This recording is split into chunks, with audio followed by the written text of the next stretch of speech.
Becoming you beyond deconstruction, because deconstruction isn't the end goal. Living a vibrant, soul-aligned life is.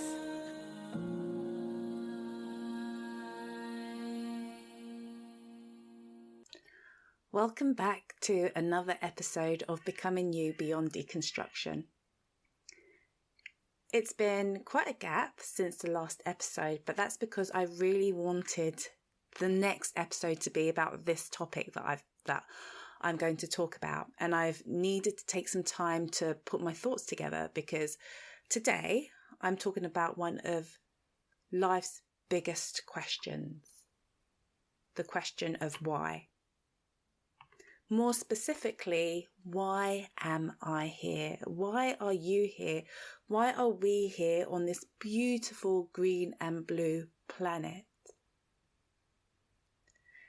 Now, generally, when we ask ourselves the question why, it's because we are really looking for clarity and understanding. We want to know and understand the reasons and purpose behind something. At least that's what it feels like to me. People can chase their whole life trying to discover their purpose. Somehow we believe that knowing our purpose, discovering our purpose, gives us something substantial to hold on to and lends the impression that we are standing on firm ground. I can remember when I was working within mental health and somebody might score highly on suicidal ideation. So they're having thoughts about ending their life. And one of the key things that we would always look out for was whether they had a reason or purpose to continue on living. Because at some level, and research seems to suggest this to be the case as well, having a why, having a strong why, anchors them to life. And I don't know about you, but there have been many times in my life when I have felt unanchored, when I have felt uncertain because I didn't feel secure in my why. Maybe I felt like I didn't know exactly what my why was, or questioning it, or whatever. And it felt like there was just this huge void somewhere in the middle of my chest, round about the location of my heart or my soul. And living without clarity around our purpose can leave you feeling like that. It can leave you feeling small and insignificant in such a big, vast world. It's like being lost in a massive ocean, not knowing which way the shore lies. I feel like our why acts as both our engine and our compass, moving us steadily towards a point in the distance that makes us feel good. It fills us with a hope and expectancy, a positive expectancy about our future. So we definitely, I believe, need to have some sense of a why. Why are we here? Why are we doing this thing called life?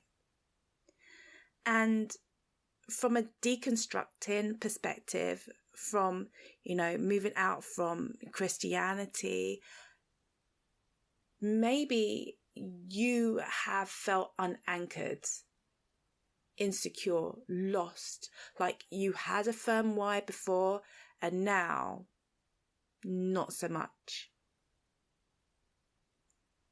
But I would pose a question to you, if that is how you are feeling.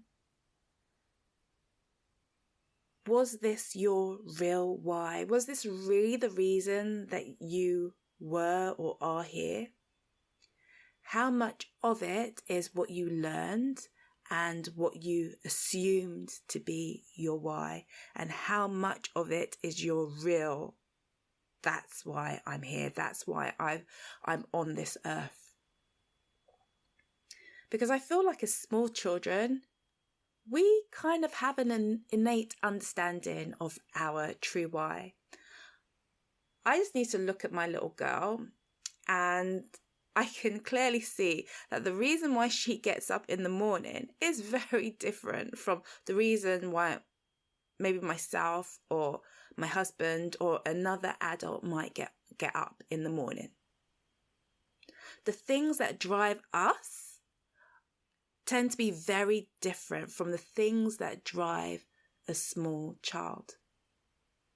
I feel like life and conditioning takes that inner drive, that inner why, our inner engine and compass away from us. And very soon we forget what it was, or maybe we start to believe that what it wasn't good enough. It wasn't really why we were supposed to be here. It's not what we're supposed to be doing. And so we drop that for a more socially, culturally, or maybe even a more religiously acceptable and sanctioned reason for existing. But do we need a reason to exist? Maybe that's a question best left for another time. But back to why I really wanted to talk about this topic.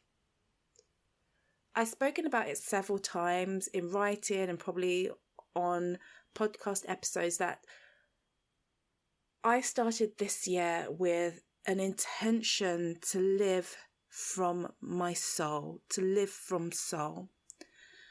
And one of the questions that has haunted me since I made this decision is the question, why am I here? And it kind of makes sense. I'm choosing to live from soul, so why am I here? What's my purpose? What's my function? What's life about? And all those big life questions. And it was going round and round my mind so much that I think it was back in January, I had a dream that has stayed with me since then. So in my dream, I was in a lush expanse of vegetation and wildlife. It was like green and it was just flourishing and it was expansive and it was beautiful and lush and just bursting with life and vitality. And I could feel as I stood there just absorbing it and just looking all around, I could feel this deep connection to and between everything. It was like there was this symbiotic interconnectedness that allowed this green expanse to just flourish and thrive and just be full of life, vibrance and vitality. There was a deep sense of well-being, of oneness and harmony and rightness. There was just this sense of just unification and just oneness. And like the whole space was alive and throbbing with the same heartbeat of life. And it was a beautiful experience just to kind of be surrounded by all of that. But there was also another feeling that sprang up shortly afterward, and it was feeling of being separate and disconnected. It was like I was being told somehow or being shown somehow a fundamental belief or a fundamental mindset that existed, that humans are not a part of this because they don't believe that they are a part of this. And with this, I just felt this kind of, there was a sense of sorrow and kind of being set apart or disconnected, just separate. And as I mentioned, this dream has stayed with me since that time. And one of the things that came out of it for me was this recognition. And yeah, I maybe always knew this, but the dream really brought it home for me is how connected nature is to itself, how it supports life in a harmonious cycle of life and death. And because of this cycle, things are, or life is, sustained and nourished. When one thing dies, another thing comes forth from it. There is no, in a sense, beginning and end. Life is just this cycle. And a realization for me, outside of the cycle of life and death, of just look at nature and the interconnectedness of nature, just a realization for me was, we have forgotten that we too are a part of this life cycle, life ecosystem, a part of nature. And our belief, our sense of feeling that we are not, whether it's because we think that we are better than nature or worse than nature or different to nature, it has had an impact on everything. Maybe we can argue that, okay, this is a lot more prevalent in the West. The West seems to experience this sense of separation a lot more, whereas like Eastern traditions, maybe they focus less on separation and more on, the being one with nature and one with life force. But whether we do make that distinction or not, I actually think that this is something that pervades the whole of humanity. One way that this happens is the belief in our disconnection means that we often spend our life trying to discover and chase the reason why we exist, the reason why we are here. And all this reflection led me to another question, or maybe actually, to put it more correctly, this reflection came about through me asking another more pressing question. And this question was, am I doing life wrong?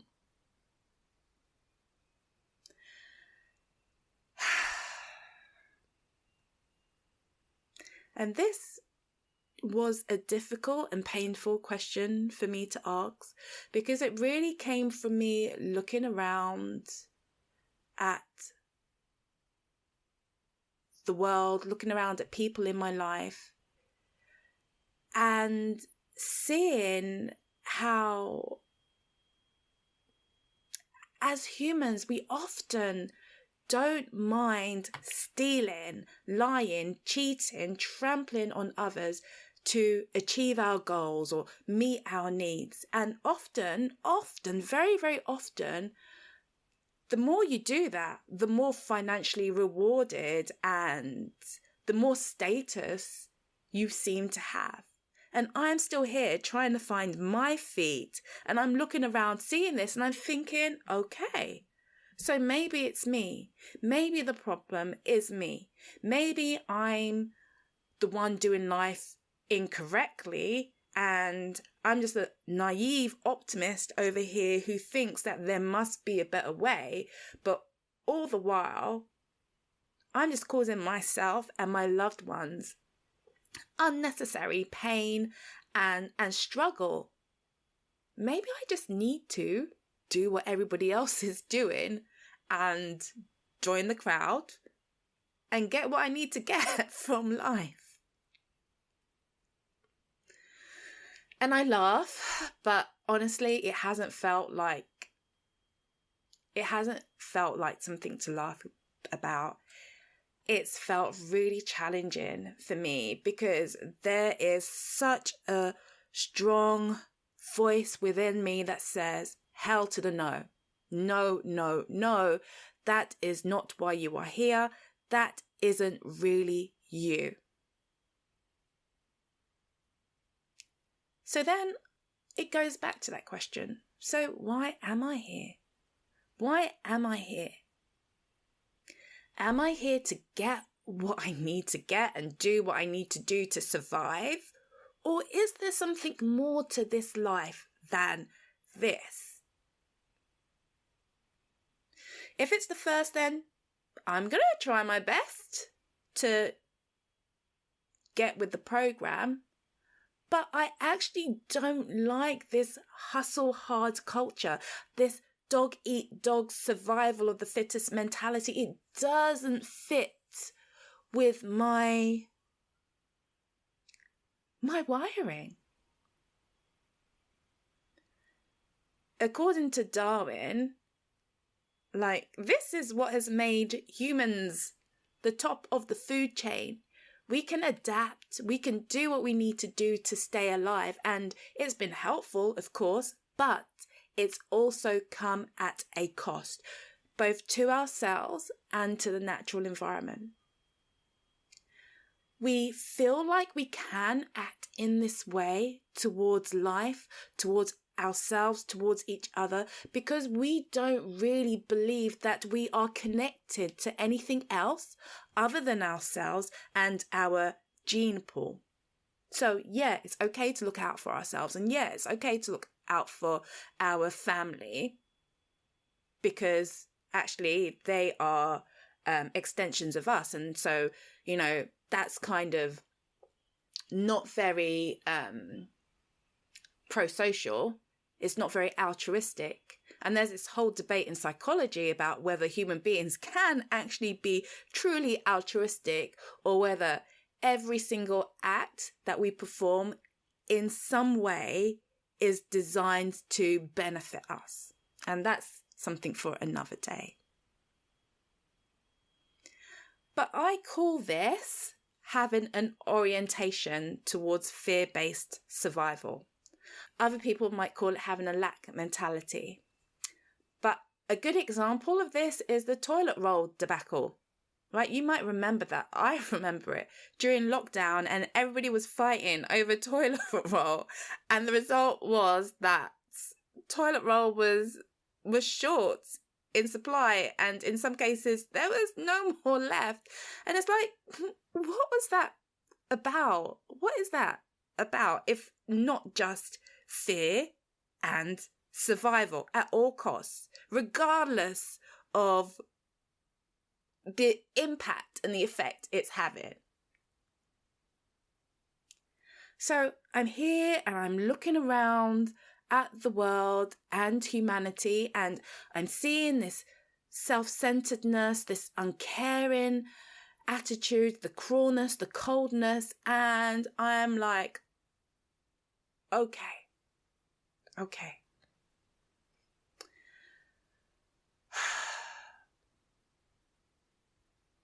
I feel like religion, Christianity might have tried to instill us with deeper and higher principles, but actually, when we peel back the layers, at the crux of it, it's still fear and survival. This time it's oriented towards salvation.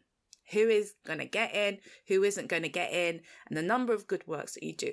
But it's still only fear and survival. Honestly, I am still looking if I can find a non-fearful Christian, even a non-fearful human. I mean, we're kind of getting there, but there's a lot of fear.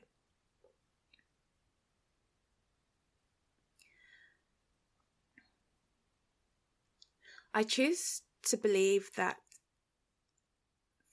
is not the reason why I exist on this beautiful earth, to simply survive life or to live in fear. I choose to believe that there is a richer, deeper, higher, more abundant purpose for my existence, for the existence of the human race. That's why I I have become so intentional about who I surround myself with, physically and virtually. And I am grateful and thankful for the courageous souls in my circle who have said, actually, no, I'm not choosing to buy into this way of being. I am choosing to live in a different way. I might have mentioned Jazz. She runs the Error Society, which is another publication on Substack. And she is one such person, and she has helped me enormously because she talks about building ethical, sustainable, responsible business with what she calls clean money. And it's like she gets it. She gets this struggle of, what's going on in the world, and maybe being a soul-centered person who wants to do life and business in a way that feels enlivening.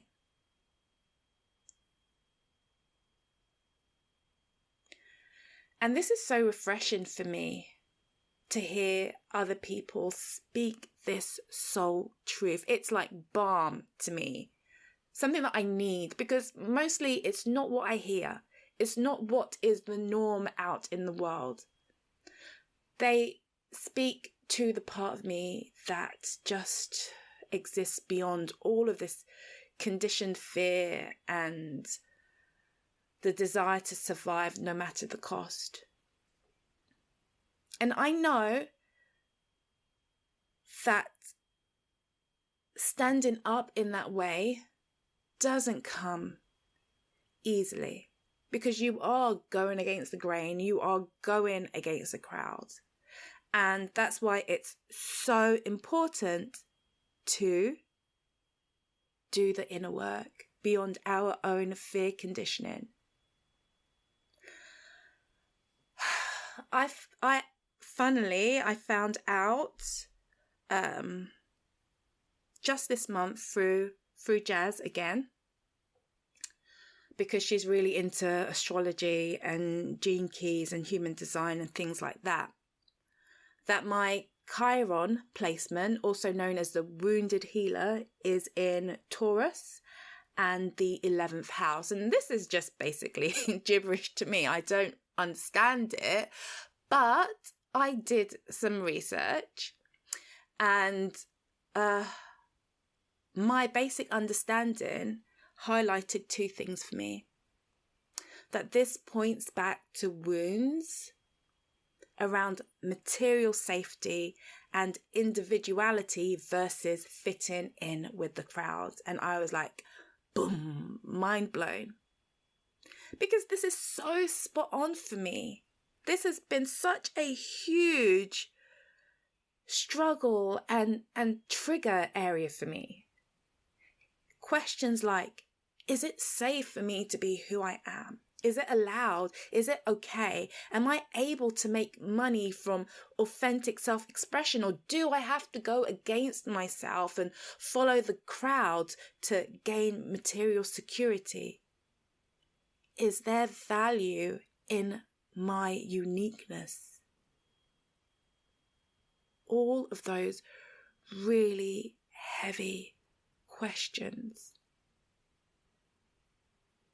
And if I was to listen to the reigning majority voice, the answers would be no. It's not okay. It's not safe. You have to do it this way. It obviously is work that needs to be done to release the conditioning. to release those voices. Because deep down, I know and I believe that my true reason for being here on this earth is to be the fullest expression of myself that I can be. And I can't do that whilst believing what those voices, what those fear-oriented and survival voices are saying.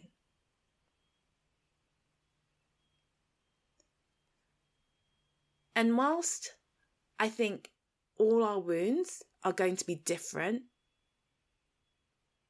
I also feel that there's going to be some overlap. And if you're interested in checking out your Chiron placements as a starting point for addressing this fear and survival wound, then please do so. I'm going to attach a link to Jazz's website in the episode notes. But outside of this, I believe that a lot of what we are experiencing here, this heaviness, this struggle in elevating ourselves out of fear and survival mode, has a lot to do with our egoic development. Because the ego represents our sense of self. According to Freud, our ego develops between the ages of 2 and 4 in order to help us navigate this physical reality.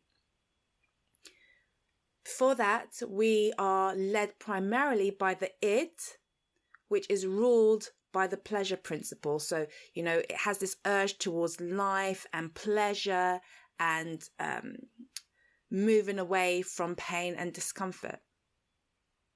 By the time our ego begins to develop, we have already started to grasp concepts like fear and pain, if not cognitively, because our brain is still developing, definitely so at a nervous system level. We are already beginning to learn cause and effect relationships, and one of the things that we learn is that we are separate from our main caregivers and separate from everything else. And so our ego develops in order to keep us safe and alive. We begin to think about ourselves using words such as mine or no or I want this. This is a sign of self-identity, the ego developing. And I don't actually think it's a bad thing. But what tends to happen, especially in this juncture of human development, is that because there is so much of a sense of unsafety, so much suffering and woundedness in the world, we begin to experience this separation and disconnection from life even more. We no longer feel safe. We no longer feel connected. We no longer feel protected. And so our ego takes over more and more often, to the extent that it begins to squash the parts of us that would dare to hope, to trust, to believe. So what do we do?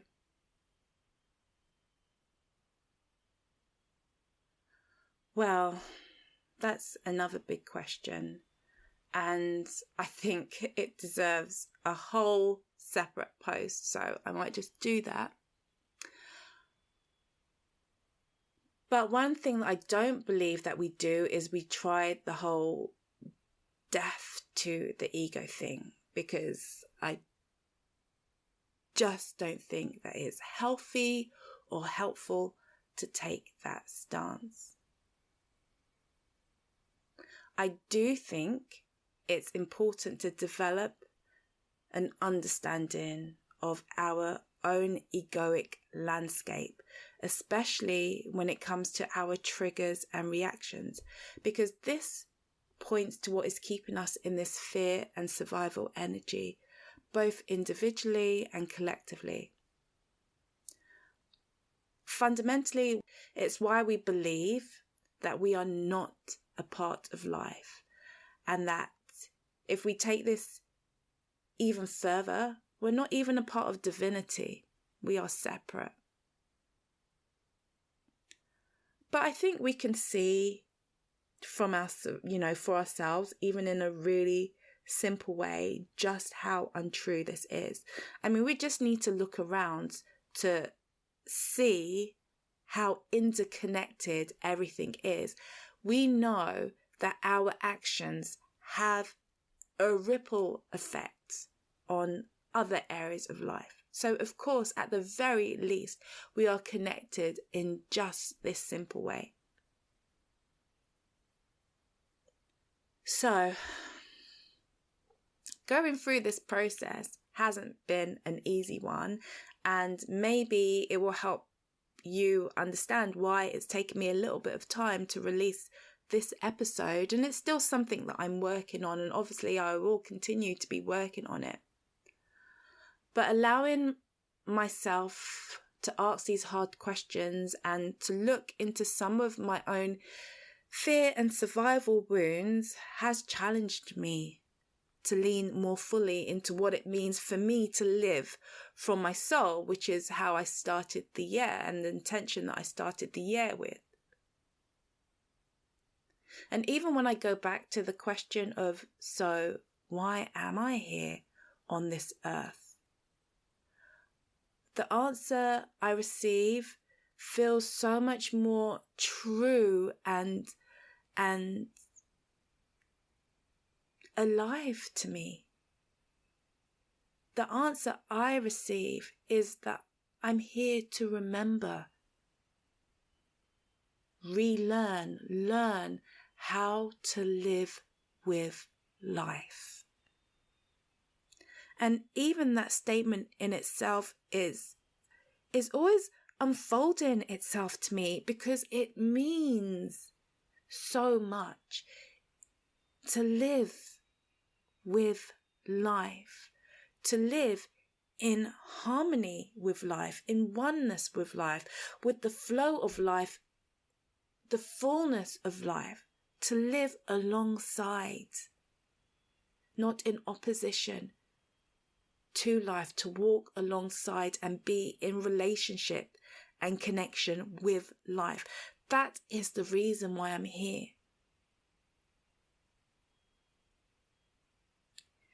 I feel so emotional talking about this, because I honestly believe that that's what we all want.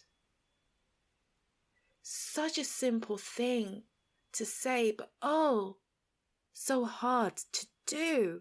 So hard to do. We have to do so much work in ourselves and collectively, but I really do believe that this is part and parcel of the next evolution of humanity. That we don't have to be so oriented and stuck in fear and survival and separation. No, we can be part of the heartbeat and fullness of life. That's what I want. That is what I want. It's what I want for my child. If I had to choose a route for her, hell no, I wouldn't choose fear and survival and being in the treadmill of life. No, I wouldn't. I would want her to live. So why are we here? To live. That is why we are here. To live with life. I mean, what would could that mean for you if you made that your sole decision? How might that transform your life. I was going to say how you do life, but I don't even like that saying because it's so, I don't know. It just doesn't feel good to me. I've spoken about a lot here today, and I would love to know your thoughts. So please feel free to share them with me. You can leave a comment in the Substack publication, and yeah, I will respond. Before I end out, I just want to say that I'm also thinking about what I can do to, I guess, offer a bit more support, but also make use of the Substack paid subscription service. So one of the things I'm thinking of is maybe to do like Q&A coaching calls or coaching posts. So let me know your thoughts on that. Anyway, until next time, thank you for being here with me. Take care. Thank you for listening to Becoming You Beyond Deconstruction. I really hope that you've enjoyed today's episode. You can connect with me on my Substack newsletter Unfolding to follow my journey and to find out if you're interested how we can work together. My name is Florence Okwasogo, and I'll see you on the next episode of Becoming You Beyond Deconstruction.